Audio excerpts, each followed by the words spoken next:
ప్రజాస్వామ్యం వరదిల్లాలంటే చైతన్యగడ్డ అయిన కొత్తగూడెం ప్రజలు ప్రతిపక్షం వైపు నిలబడాలని BRS working president Kalvakuntla Taraka Ramarao అన్నారు.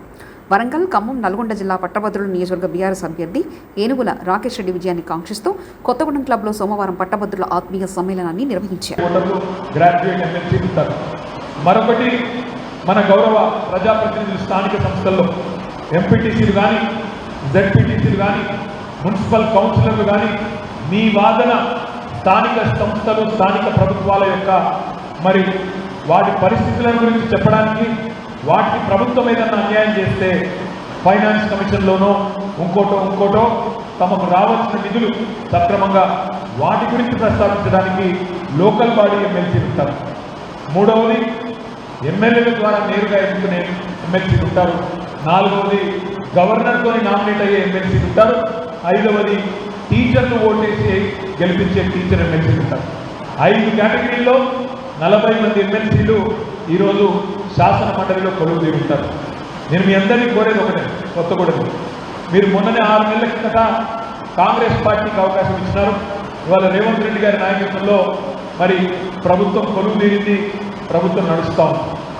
రేవంత్ రెడ్డి గారు, కాంగ్రెస్ నాయకులు, ఇక్కడ ఉన్న సిపిఐ ఎమ్మెల్యే గారు, వారి మిత్రపక్షం మీకు ఎన్ని హామీలు ఇచ్చినారో ఒక్కసారి గుర్తు తెచ్చుకోండి.